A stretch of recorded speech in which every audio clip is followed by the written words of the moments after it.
Looking to connect with the brightest minds in tech transfer and innovation? Then don't miss your chance to advertise right here on Autumn on the Air.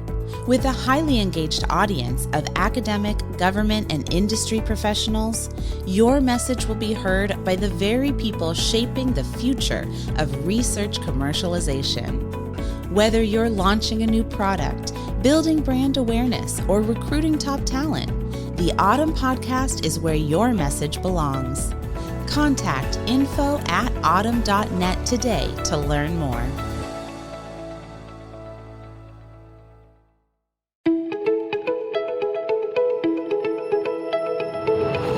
You're listening to Autumn on the Air, the weekly podcast that brings you conversations about the impact of research commercialization and the people who make it happen.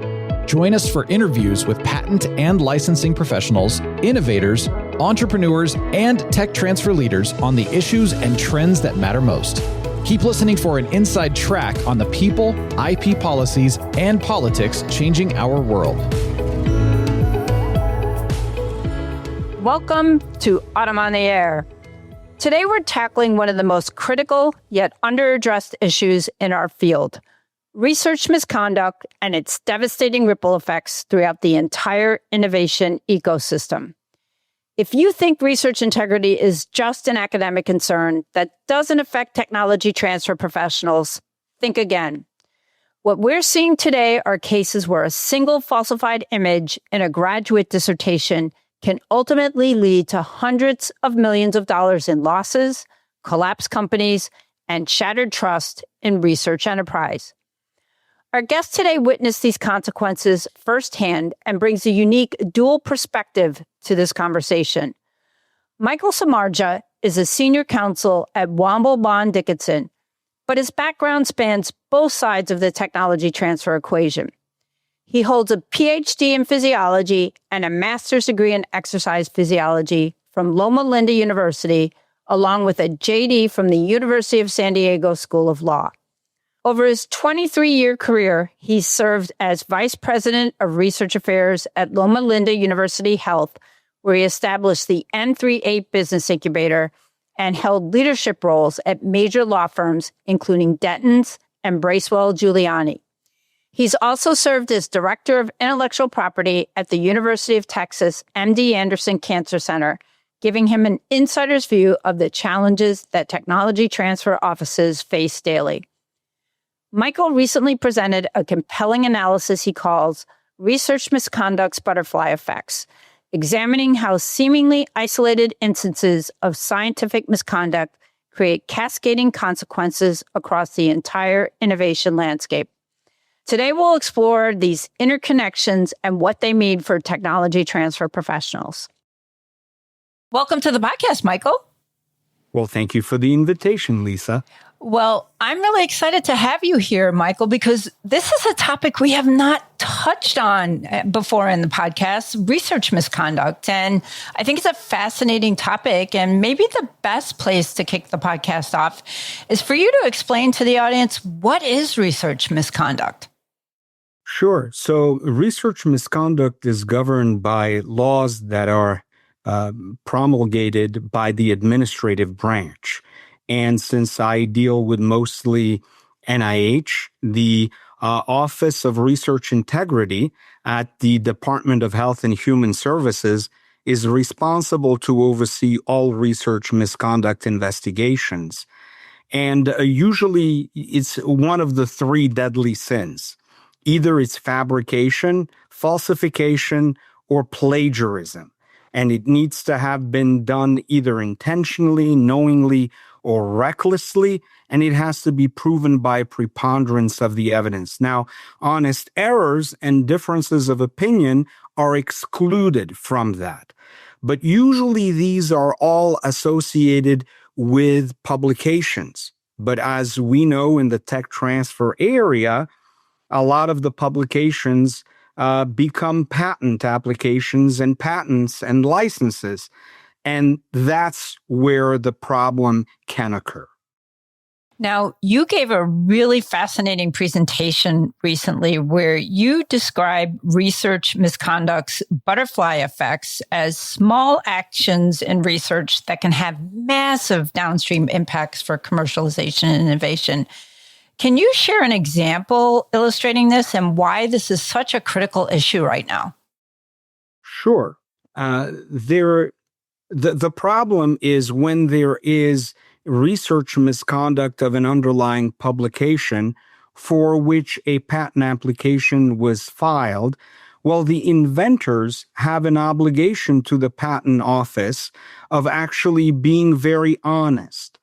And if there is research misconduct and it's willful by the inventors, then the problem is what they've submitted to the patent office can be deemed to be fraudulent, and in which case all of the patent is deemed unenforceable, because of that fraud. And that becomes a big issue potentially if you as a tech transfer person are trying to license that to a company. Now, you've had an amazing career because you've both been in law as well as academia. And how has your own experience informed your views on risk management for TTOs when it comes to this whole idea of research integrity?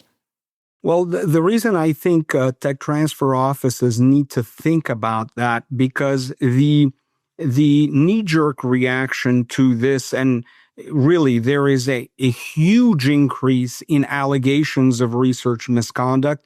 There is a huge increase of publications that have been retracted. So it's only a matter of time when this will affect a patent application. And I think the knee-jerk reaction from licensees is going to be to ask or require tech transfer offices to represent and warrant that the underlying patents is devoid of research misconduct. And I think being prepared for such is going to be important, because I don't think that any university wants to be in the position to actually make such a representation and warranty. And then I don't even know how you do the due diligence to be able to make that rep and warranty. Correct. Well, okay, so potentially, because the underlying regulation, at least from the Office of Research Integrity, which is Title 42 of the Code of Federal Regulation, Part 93, requires an institution to sequester all of the underlying data for that paper. And one of the things that perhaps tech transfer offices can do is collect all of the underlying data, make a copy of it, and then offer it to a licensee. Let them do a due diligence of it. And if there's any issue of research misconduct, well, then at that point, the university can handle that. But offer it to them to make that determination. Yeah, absolutely. I think that's the only way that they're going to be able to manage this type of situation. Hopefully it doesn't occur, but in the event there's a question, I think that's some great advice. And, Michael, it was really interesting when I was doing my research for this podcast. I saw several studies that suggest that research fraud isn't just the product of lone actors, which is kind of scary. There's increasingly these organized networks, some of which are called paper mills or brokers, that are producing and distributing fraudulent science at scale, which is really disturbing. I know you saw a paper earlier this year published by Richardson et al. In PNAS that had to do with how fraud networks operate and evade detection. Talk to us a little bit about this paper and what some of the key takeaways were. So this is sadly something that has been happening for a while. I think the issue is that you have individuals that are, faculty members, even graduate students, that feel a pressure for having to publish. In order for, graduate students have to publish in order to graduate. Faculty members have to publish in order to submit a grant or to get a promotion. So there is a huge incentive to have to publish in order to move to the next level of where you're at. And I know I teach a course at one of the universities called Research Integrity, and one of my students discovered a paper that was published by a group of individuals, and then the very same paper published in another journal by an entirely different group of individuals. Oh my gosh. Yes. That's wild. And so eventually she did the right thing. She contacted both journals. They made an investigation, and one of the papers was retracted because clearly only one group could have done the work. The other one could not. So that I thought that was interesting. But yeah, I mean, there are issues with making the incentives so hard to basically have to publish in order to move forward. But also, I think there are, even countries where this is happening, where people are, and these publications that are anyone now can publish anything. And so that's the problem, because you have these mills that all they do is they look for people to publish, and they charge some fee. So for some fee, you can publish. Even there are individuals that are preparing manuscripts and paying, if you want to pay to be part of that manuscript, you can. So I mean, it has become a wholesale industry. So there are good reasons to worry about this if you are at an academic institution. Yeah, it sounds like it's really starting to run rampant. So I know there have been a lot of retractions lately. I've seen an article recently, I think it was in Science, that mentioned this. So beyond honest errors, what patterns are you seeing emerging in some of this large-scale misconduct? Things like journal hopping and manipulation of metrics. Are those the things you're seeing, or does it go even beyond that? So journal hopping is normal. Right. If one journal, their requirements are a certain way, and then you go to another one, that isn't quite as bad. What is bad is in that process, errors can occur, because there are requirements by each journal to provide figures, to provide images, and each one is different. And in that process, you may be drawing the wrong image, and errors can occur. And errors aren't good for science. They're certainly not good for the investigators who really didn't mean to make the errors, but those things occur. But beyond that, trying to get a data published that you made up or that you cherry picked just because it tells a good story. Well, we know this has happened previously, and we have many high-profile cases that have been shown with some faculty members being basically let go because of that. Now, it's interesting. India was in the news recently because they're imposing some strict punishments on scientists whose work results in multiple retractions. Do you think this is a sign that countries and institutions are starting to shift from maybe a soft to a harder approach towards research misconduct? Yeah, I think it's even more poignant, actually. India is punishing the institutions, or having the ones that are having too many faculty members that publish and their publications are retracted. If you have too many retractions, you're going to be punished. And I think that's fair enough, right? I mean, if it occurs on occasion, I get it. But if it's a wholesale happening at an institution, I think the institution needs to do a better job of policing that. So what do you think that means for global tech transfer then? As I said, I think for global tech, because right now we have a lot of collaborations, yes, a lot. International collaborations.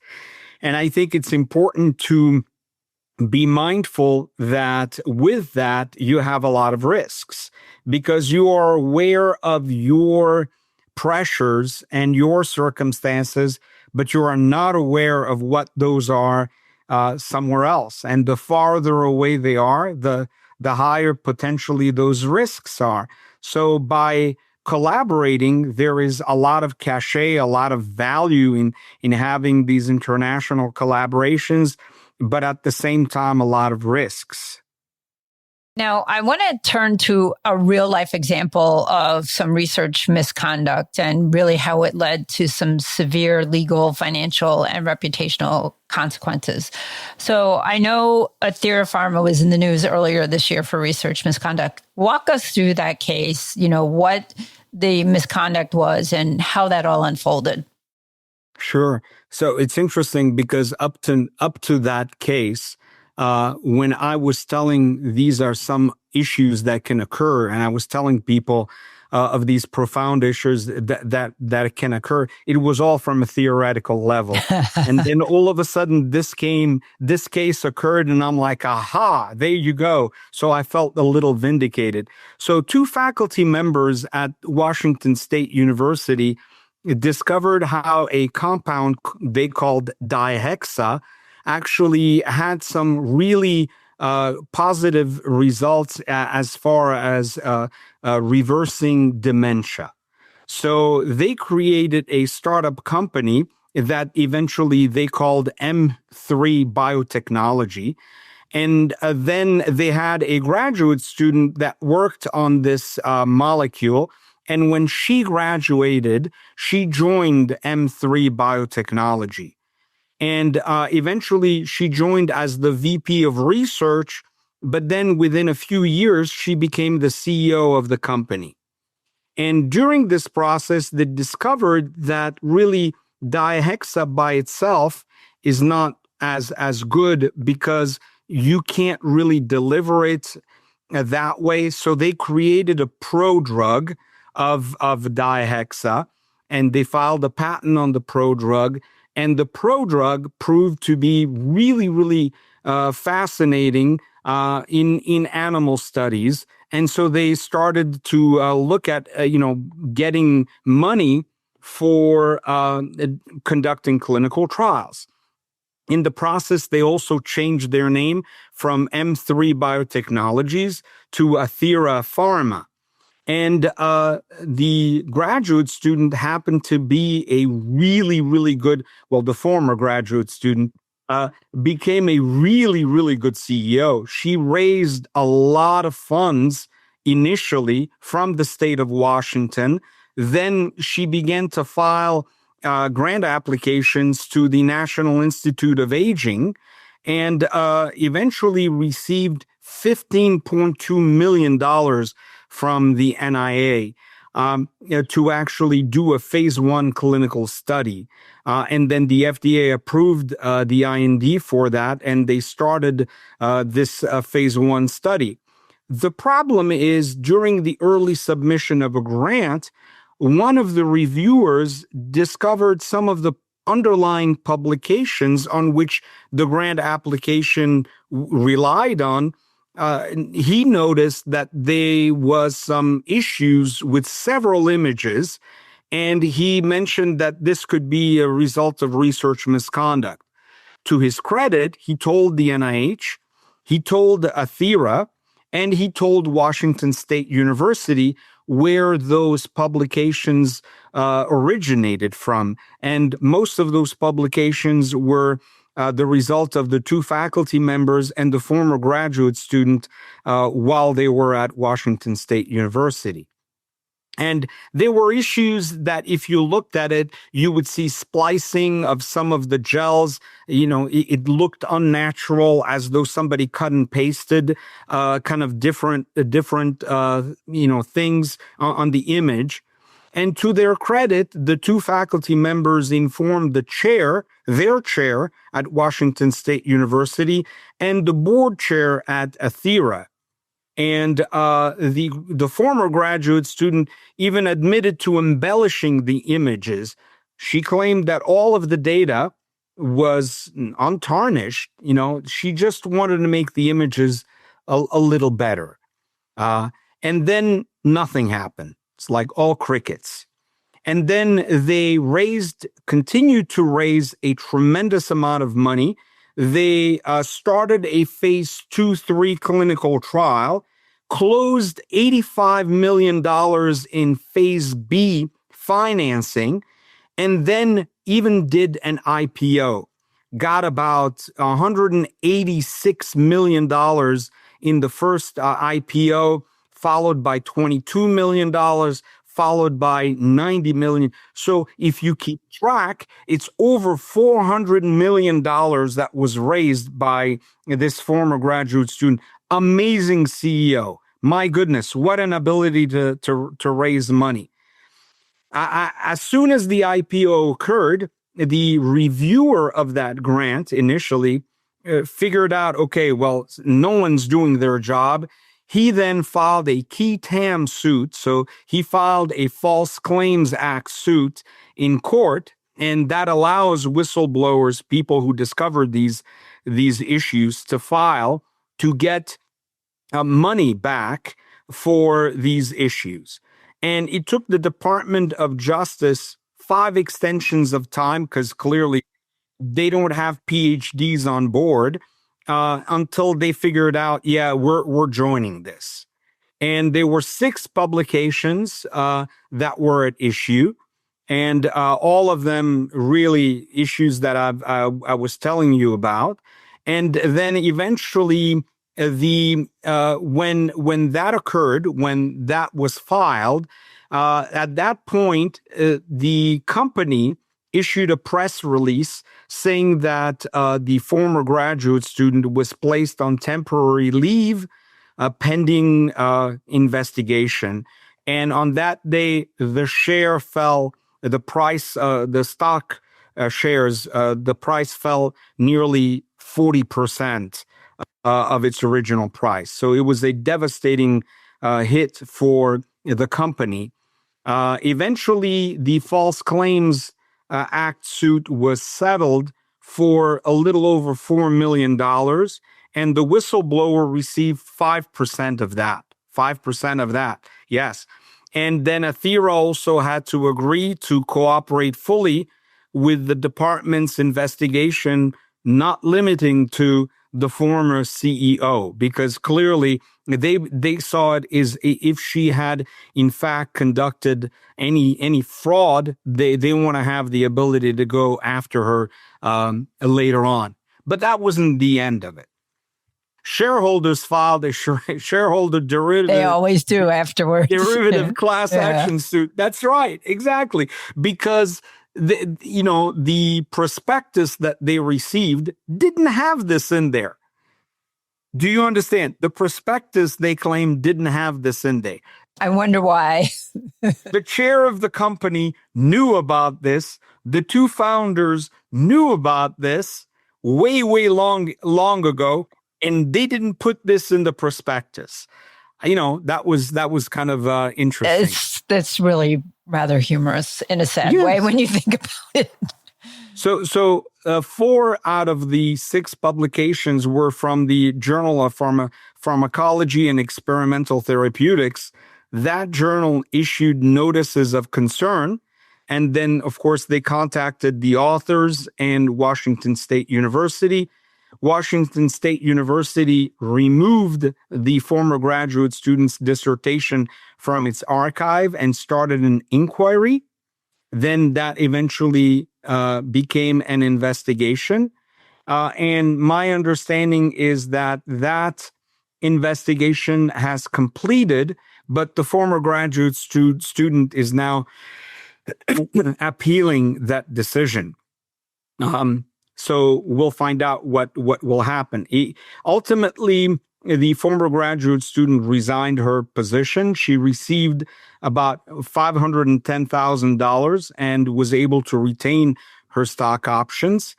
And the company basically said that, well, all of the issues were with dihexa. The drug, ATH-1017, just for the sake of clarity, that's the prodrug, they're saying has nothing to do with dihexa. Now, of course, the prodrug, once it's cleaved, becomes dihexa in the body. So I'm not sure how they can say that with a straight face, but as we know, attorneys make these claims quite a bit. And so ultimately, the price fell down even more. Right now, it's trading at under 25 cents a share. I looked today. Yeah, that's what I saw too. Yeah. Yeah. And so, Athira was valued at 670 million in 2020. That's the high. And now, as of January of 2025, it was at 25 million, their market cap. So it just goes to show you how incredibly powerful this can be to kind of hurt a company. And you see, the effects are far beyond the university in this case. Yeah, absolutely incredible story. And given that we now have a real world example where research misconduct has had really far reaching consequences, what lessons do you think TTOs should draw about due diligence, whistleblowing, and what can go wrong if integrity issues go unaddressed for a long period of time? So from a due diligence perspective, I don't know that tech transfer offices have the bandwidth and maybe even the expertise to conduct due diligence, right? You need imaging experts, you need experts in the field to actually say that whether what they've conducted is right or wrong.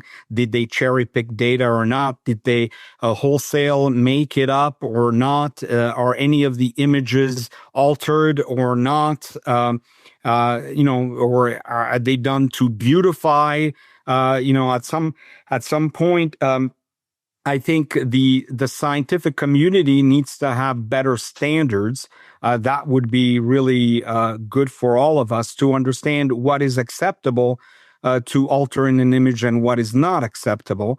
I think that would be helpful. But I think from a tech transfer office, the best they can do is try to get copies of all of the data, all of the original data, and have it sequestered somewhere and have it at the ready in case anyone wants to actually conduct an investigation, or anyone requests for an institution to actually represent and warrants that this is devoid of any research misconduct. But I think tech transfer offices should really get ready with individuals making those requests for license agreements.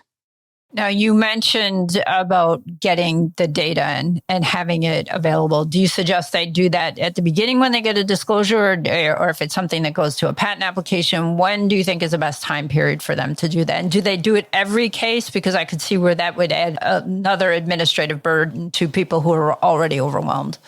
I think the only time I would do it is if the licensee makes a request to rep and warranty. And then you could offer, look, I'm not going to represent and warrant, but I will give you access to all of the data, and you can conduct your own investigation and make a determination whether or not research misconduct occurred.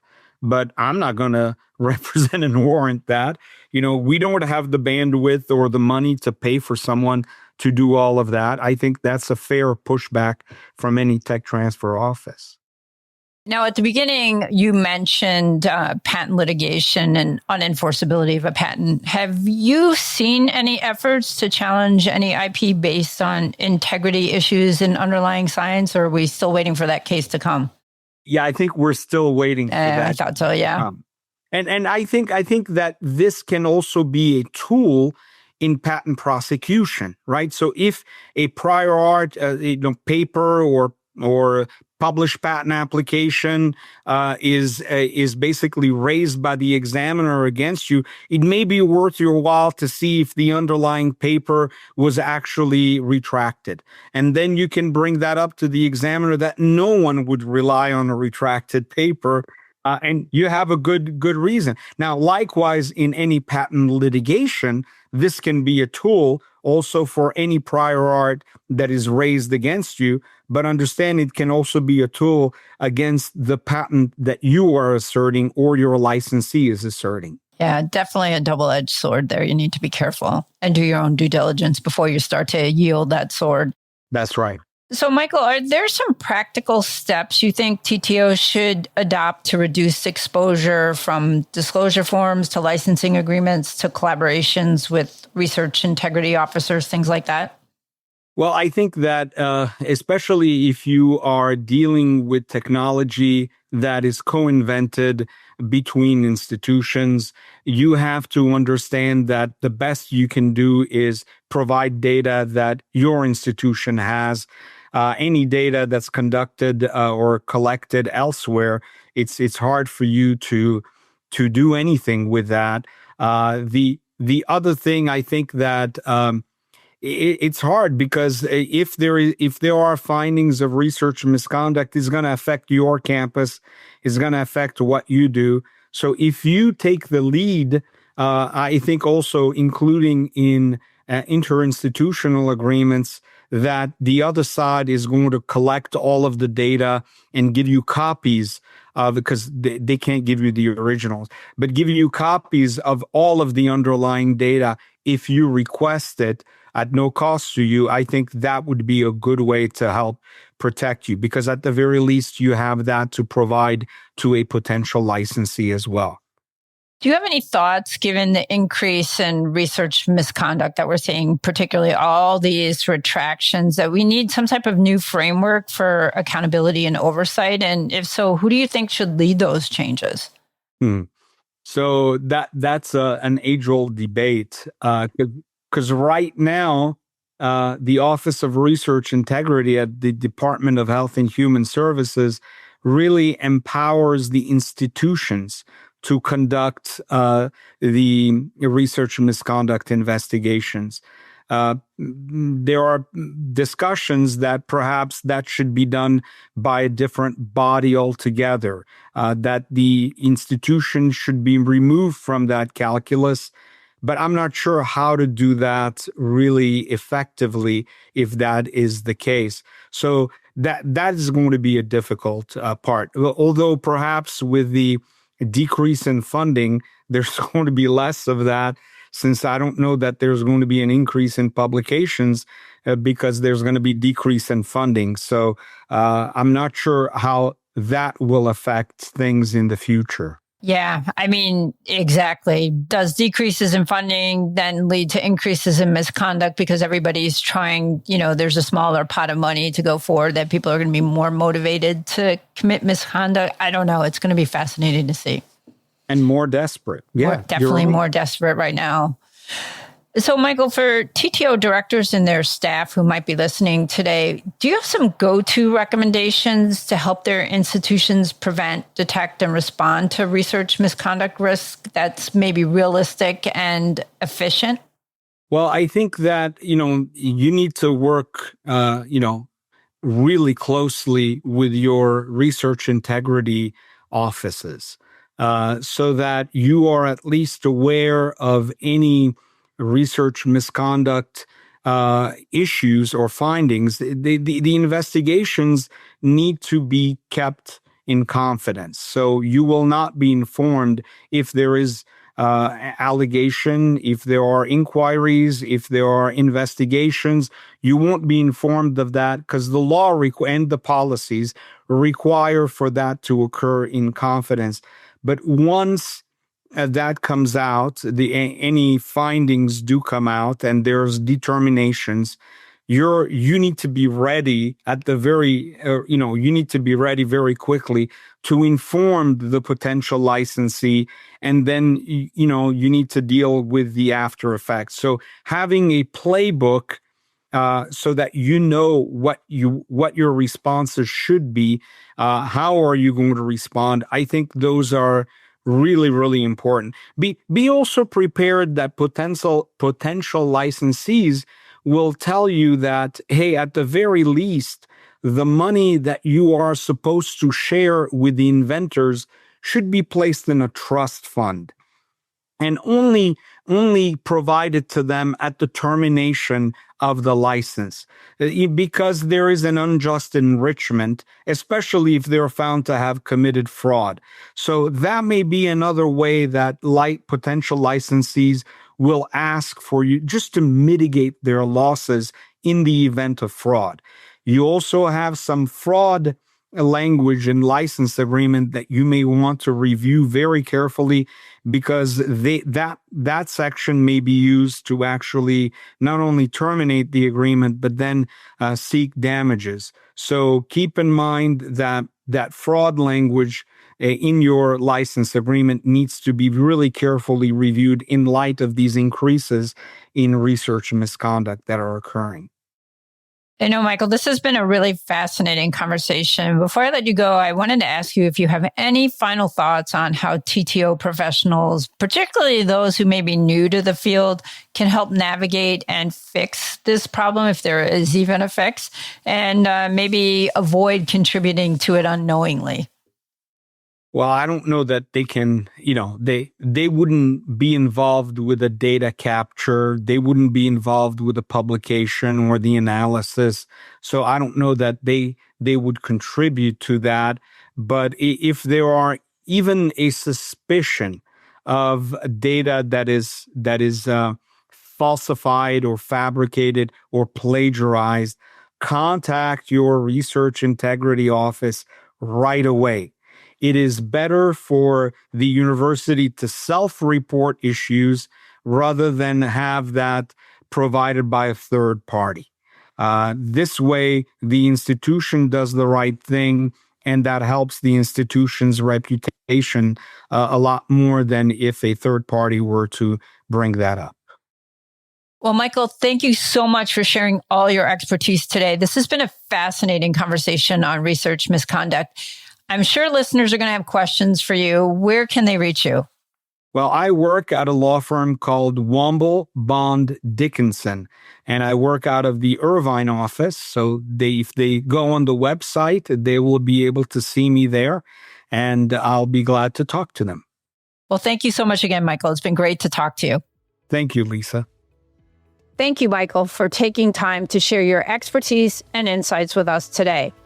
As Michael mentioned, if you're interested in learning more about protecting your institution from research misconduct risks, or if you have a specific question about the legal implications we discussed, reach out to Michael at Womble Bond Dickinson. That's all for today's episode of Autumn on the Air. Remember to subscribe wherever you listen to podcasts, and join us next week for another conversation about the people and issues shaping research commercialization. Until then, keep innovating, but do it with integrity. Thanks for listening to Autumn on the Air with Lisa Mueller. Get social with us and share your thoughts.